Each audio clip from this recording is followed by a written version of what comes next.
Hello, everybody. I'm Don Counts. Welcome into Fayetteville Public Utilities Channel 6, and also thanks to those listening on the radio stations, WEKR and WYTM.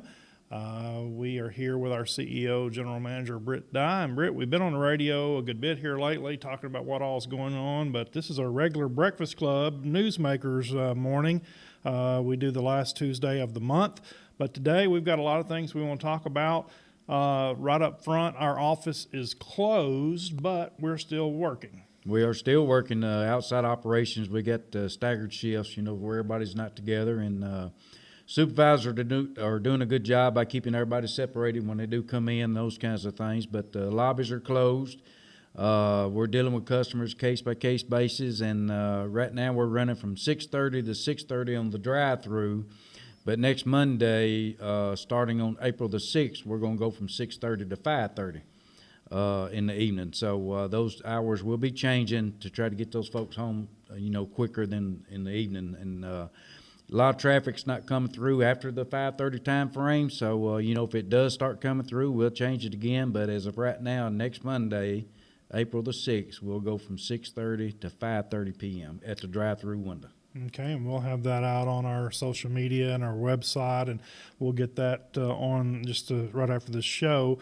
We will like to tell people that if they want to talk to our customer service, they can call in just like always. Somebody will be there to answer the call. That is correct, 24/7. Yep.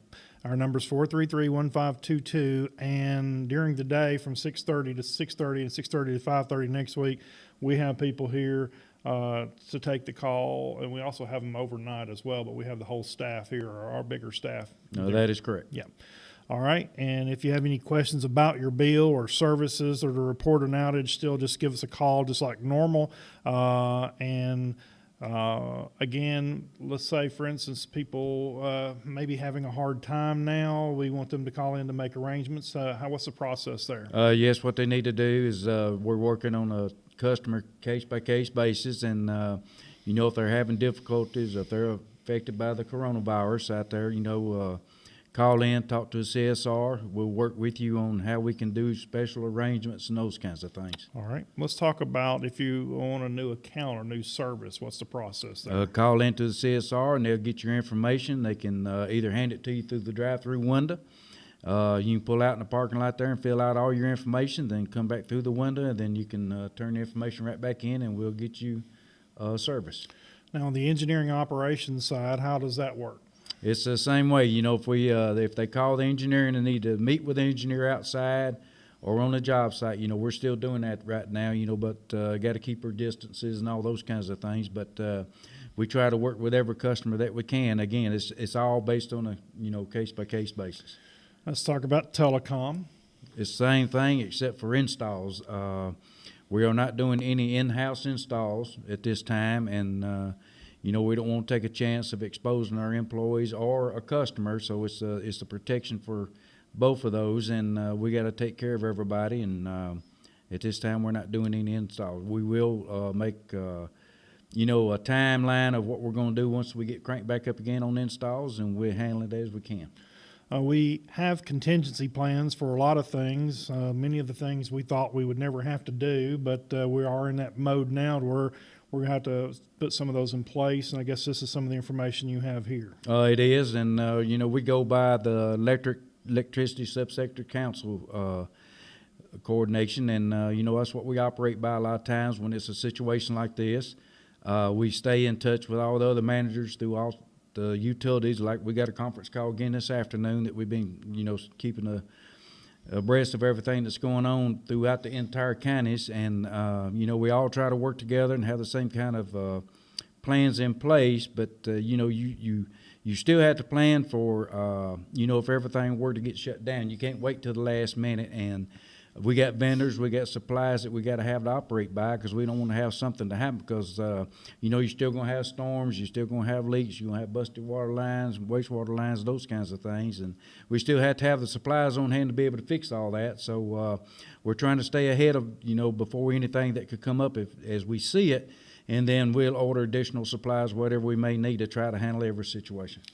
As we heard from the governor yesterday, we are at Fayetteville Public Utilities considered an essential company. That we are an essential service. That sounds obvious that it would be to most people. We got to have lights and water and sewer and gas and those kind of things, but yet we do have to take care of the public, and that's what we're doing. That's what we're trying to do at this time, and it might get to the point where a lot of folks might have to go home for a certain amount of time to come back. So we're just playing it day by day. We're monitoring the situation very, very close.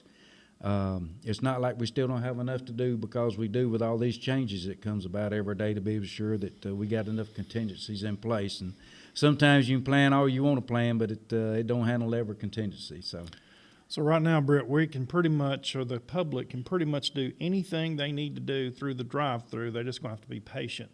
That is correct. Very patient. I know we got a very heavy route coming in this week, matter of fact, and just be patient, because we're trying to do other business at the drive-through window.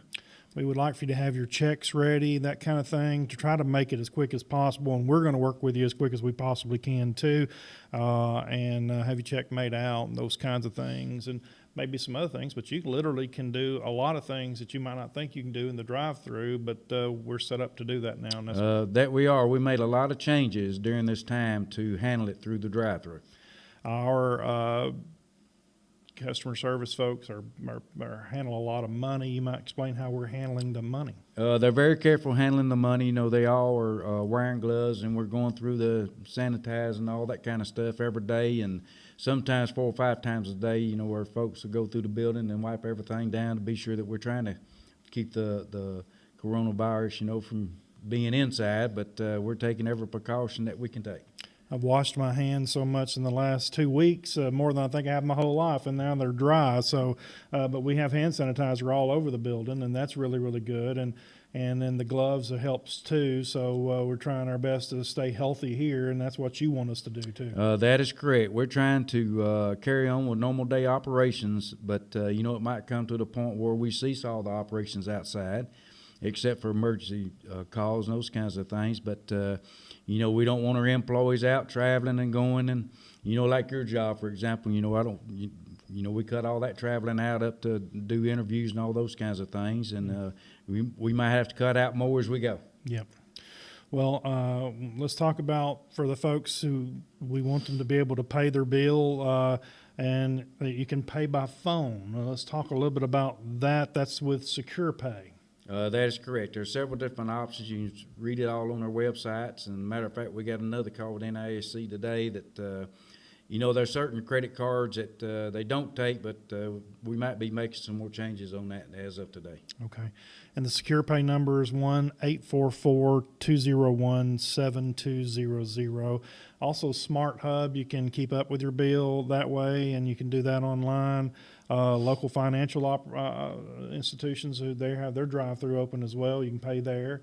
And bank draft, and then our night deposit, which even after hours you can run by here and pay. That is correct.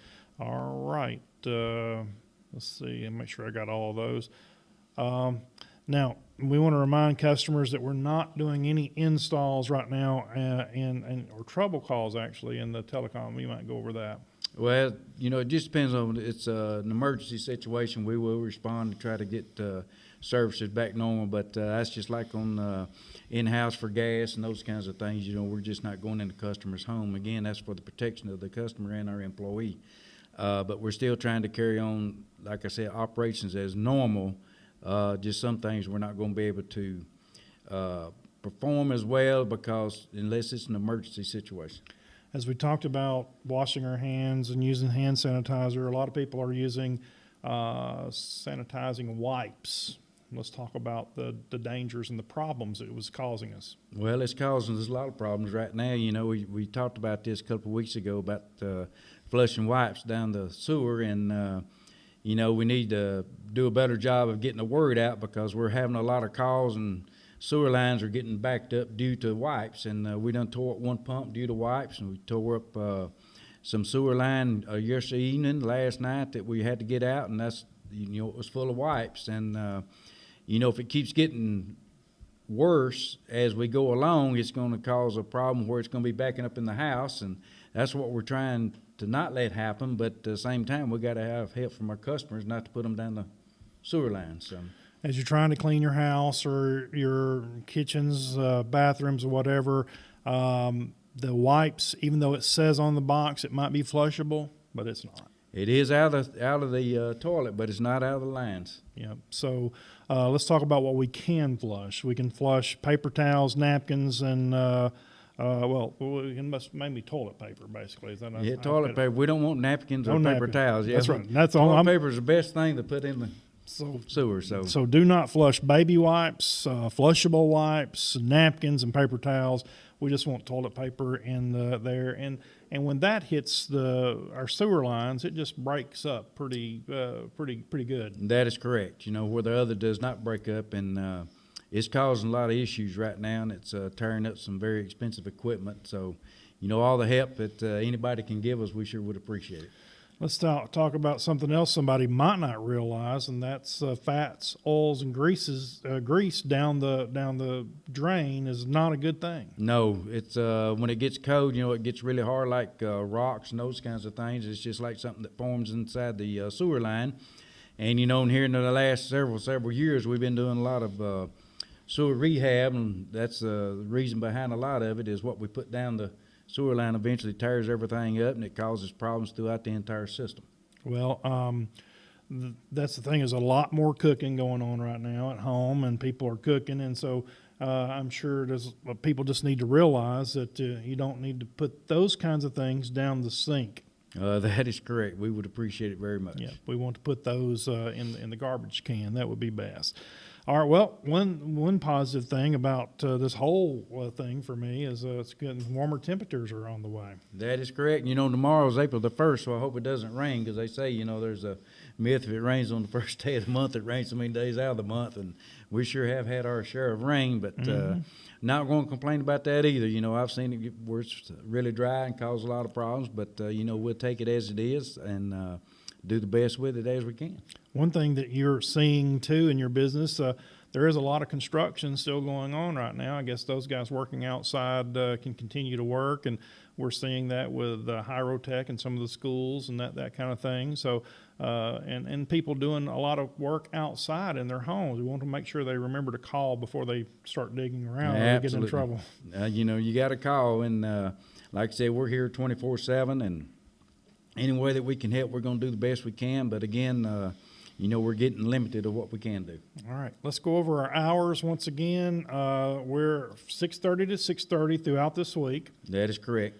And then next week we're going to go to 6:30 to 5:30. 6:30 to 5:30. At the drive-through. At the drive-through. And again, if you have any questions or any concerns, we're here. All the staff's here, and we're working some kind of a little staggered shift, I guess you call it. We're staggering shifts, and we have the same employees working with the same employees every day. We're not mixing it up. All the operations folks are wiping their trucks down inside and spraying and all those kinds of things. Even if we got on-call personnel that goes out, it's with the same people each time. And we put a lot of precautions in, but sometimes it's still not good enough. But we're going to do the best we can to keep operating. Absolutely. Well, we appreciate our customers. We appreciate you keeping the ship afloat here, and we're going to continue doing what we're doing to take care of our customer. And if anybody has any problems or any questions or concerns, we're here, 433-1522. Britt, anything else before we go? No, just be careful and do as the governor says. I know that you got the non-essentials going into effect tonight, and do everything he says, and working together we can beat this thing. And the thing is, we pretty much told you what's going to happen today, but that could change tomorrow. Yeah, more likely it will change tomorrow. It changes every day. Every day. And we will keep the public informed on what's going on and our customers. And again, we appreciate what you're doing. We appreciate all the people out there working, trying to keep things going. But we also ask you to just be careful and keep your distance and wash your hands. That is correct. All right. Thank you very much. We've had our CEO, General Manager Britt Dye, here with us this morning, live from the FPU studios on the Breakfast Club, Newsmakers, and right here on Fayetteville Public Utilities Channel 6. We'll see you back in here next time.